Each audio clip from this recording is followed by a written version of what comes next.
ચૈત્ર નવરાત્રિના પ્રથમ દિવસે સર્વાર્થે સિદ્ધિ યોગ અને અમૃત સિદ્ધિ યોગ રચાઈ રહ્યો છે. આ સમય દરમિયાન ઘટ સ્થાપન તમારા માટે ખૂબ જ ફાયદાકારક અને પ્રગતિકારક સાબિત થઈ શકે છે. જાણો 9 દિવસની પૂજા અને મહત્વ.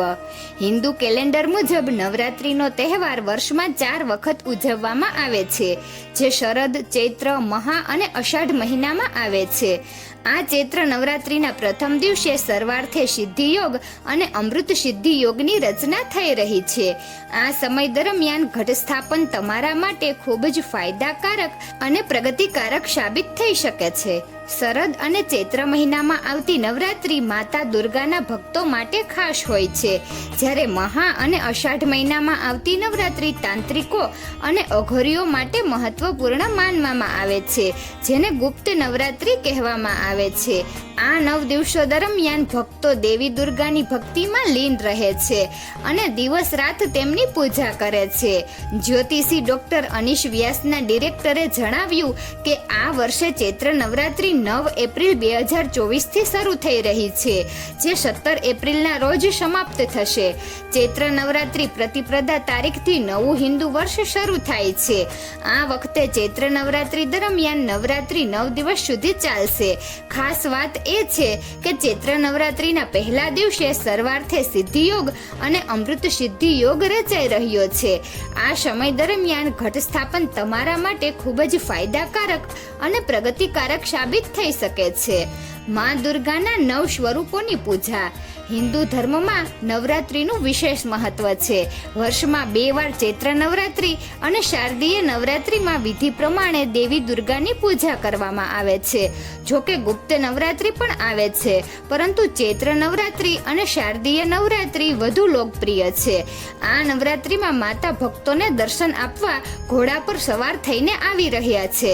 માતા દુર્ગાને સમર્પિત આ 9 દિવસો જેઓ શક્તિનું મૂર્ત સ્વરૂપ માનવામાં આવે છે, તે ખૂબ જ ફાયદાકારક છે. આ 9 દિવસો દરમિયાન દેવી દુર્ગાના 9 સ્વરૂપોની પૂજા કરવામાં આવે છે અને સમગ્ર ભારતમાં ભક્તિ અને આનંદનું વાતાવરણ છે. ઘટ સ્થાપન તિથિ 9 એપ્રિલ. ડોક્ટર અનીશ વ્યાસે જણાવ્યું છે કે નવરાત્રિના પ્રથમ દિવસે મા દુર્ગાના પ્રથમ સ્વરૂપ મા શૈલીપુત્રીની પૂજા કરવામાં આવે છે, જે ચંદ્રનું પ્રતીક છે. માતા શૈલીપુત્રીની પૂજા કરવાથી તમામ અશુભ પ્રભાવ અને અપશુકન દૂર થાય છે. આ દિવસે ભક્તોએ પીળા રંગના વસ્ત્રો પહેરવા જોઈએ. દ્વિતીય તિથિ 10મી એપ્રિલ. મા દુર્ગાનું બીજું સ્વરૂપ મા બ્રહ્મચારિણી છે અને નવરાત્રિના બીજા દિવસે તેમની પૂજા કરવાની પરંપરા છે. મા બ્રહ્મચારિણી મંગળ ગ્રહનું પ્રતિનિધિત્વ કરે છે અને જે ભક્ત સાચા હૃદયથી મા બ્રહ્મચારિણીની પૂજા કરે છે, તેના તમામ દુઃખ, પીડા અને પરેશાનીઓ દૂર થઈ જાય છે. બ્રહ્મચારિણી માતાની પૂજા કરતી વખતે લીલા વસ્ત્રો પહેરો. તૃતીય તિથિ 11 એપ્રિલ. નવરાત્રિના ત્રીજા દિવસે માતા ચંદ્રઘંટાની પૂજા કરવામાં આવે છે, જે શુક્ર ગ્રહનું નિયંત્રણ કરે છે. તેમની પૂજા કરવાથી શક્તિ આવે છે અને તમામ પ્રકારના ભય દૂર થાય છે. ચંદ્રઘંટા દેવીની પૂજા કરતી વખતે રાખોડી રંગના વસ્ત્રો પહેરો. ચતુર્થી તિથિ 12મી એપ્રિલ. શરદ નવરાત્રિના ચોથા દિવસે સૂર્યદેવનું પ્રતિનિધિત્વ કરતી કૃષ્ણ માંડાની પૂજા કરવાની પરંપરા છે. ચતુર્થી તિથિ પર કેસરી રંગના વસ્ત્રો પહેરવા શુભ માનવામાં આવે છે. માતા કુષ્માંડાની પૂજા કરવાથી ભવિષ્યમાં આવનારી તમામ મુશ્કેલીઓ દૂર થાય છે. પંચમી તિથિ 13 એપ્રિલ. શરદ નવરાત્રિના 5મા દિવસે બુધ ગ્રહનું નિયંત્રણ કરતી દેવી સ્કંદ માતાની પૂજા કરવામાં આવે છે. જે ભક્ત દેવી સ્કંદ માતાની પૂજા કરે છે, તેને દેવી માતાના વિશેષ આશીર્વાદ મળે છે. પંચમી તિથિ પર સફેદ રંગના વસ્ત્રો પહેરવા શુભ માનવામાં આવે છે. છઠ્ઠી તિથિ 14 એપ્રિલ. નવરાત્રિની છઠ્ઠી તિથિ માતા કાત્યાયનીને સમર્પિત છે.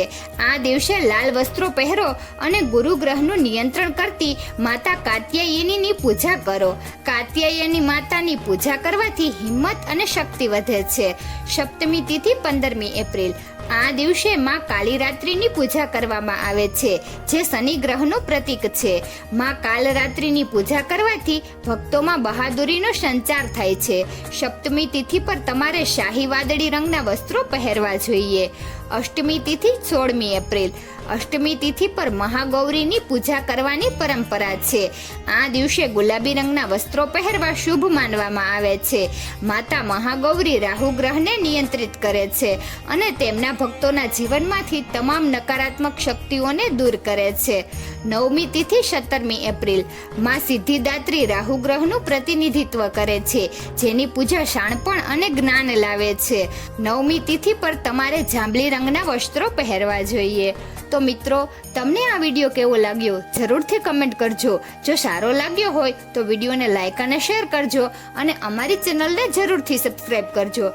વિડીયો અંત સુધી જોવા બદલ ખૂબ ખૂબ આભાર.